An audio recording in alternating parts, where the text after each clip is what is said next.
You move through time the way you navigate a mobius strip. What is a mobius strip? It's a circle with one continuous side formed by joining the ends of a rectangle after twisting one end 380 degrees. Follow the side of the strip with your eyes and you'll see that there is no end to this strip. It takes you from one side to the next and then back, which is forward rather than back. It's not linear and not sequential. Your parcels can be opened in any sequence during a reading, depending on what is important to you at that point in time. This is my own view, which I formulated based on thousands of psychic readings for clients over more than 2 decades. However, I live in a physical body, and my quest has given me an additional explanation that also makes sense to me.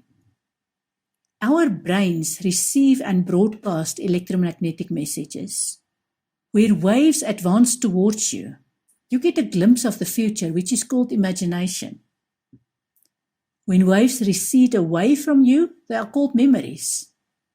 The more you accept and become aware of these waves, the more you experience the emotions you attach to your past and future. When you accept the present, there is no regret, revenge, or resentment, because this is the present, which is only loving.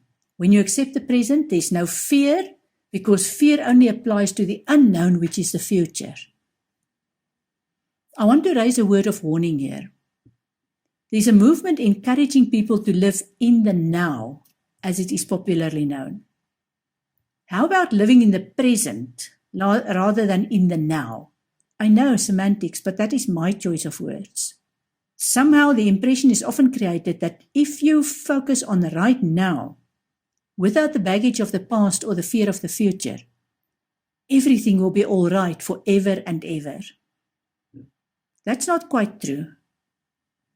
We will deal with the creation process in a future module, but just to give you a quick glimpse, the Bhagavad Gita tells us that there are over 8 million species of life on this planet. Do you know how many of these species can create? 1. And you are part of them. A mosquito cannot write music. An elephant cannot do an oil painting.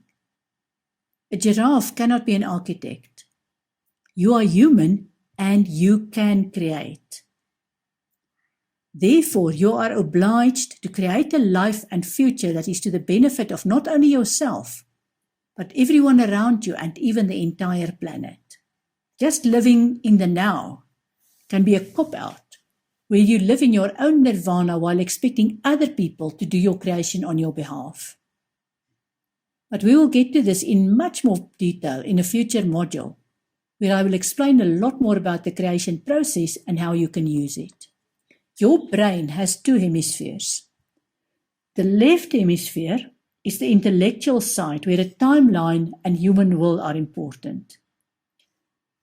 This left hemisphere thrives on change and motion and tends to experience a finite timeline, starting with the past, moving through the present, and ending in the future. The right hemisphere of your brain is the intuitive side, which connects you to the divine will. The right hemisphere can comprehend infinity and timelessness. A psychic helps you understand the part of your universe that connects with the divine. When you follow a spiritual path, you become much more aware of your intuitive side. It's quite okay to continue to strive for understanding and the facts that will satisfy your left brain. But you need to accept that there are 2 hemispheres to your brain, and the intuitive side is as important as the factual side.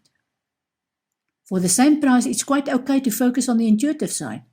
But the more you apply your left brain to give structure, the more you will understand your intuitive side. A chicken cannot have an egg that consists of only a yolk or only white. You need both. How much of what you get in a psychic reading is free will? And how much is destiny? How about 6 of the one and half a dozen of the other? For me, destiny is the purpose of your life in this dimension. For example, if you're incarnated to understand the nature of duality, then you will intuitively make life choices that reflect duality, and you will spend your life looking to merge those 2 sides. This could relate to your choices around your sexuality, or your choices when it comes to conflict management. If you incarnated to understand emotional challenges, you will have unavoidable experiences that elicit strong emotions, like a medical doctor living with lots of life and death decisions, or a teacher having to guide students through their formative years. As you can gather, destiny guides you on the wisdom you need to gain from this incarnation. Free will, on the other hand, relates to the more mundane choices you make along the way. For example, I suspect Elizabeth Taylor had some wisdom to learn relating to fidelity and love. That was her destiny. She could have chosen to marry once and stay with that one partner while they together experience many challenges. Instead, she chose to get married 8 times to 7 different men. Did she gain her wisdom, which was her destiny? Or did she have to reincarnate and try again? A psychic will help you understand your destiny and will help you identify the options or choices you must make along the way to achieve your destiny. Either way, your destiny is yours and your choices are yours. This is why you never need to believe everything a psychic tells you. This is also why things sometimes don't work out the way a psychic predicts. You can change the way you achieve your destiny, and the timelines can change.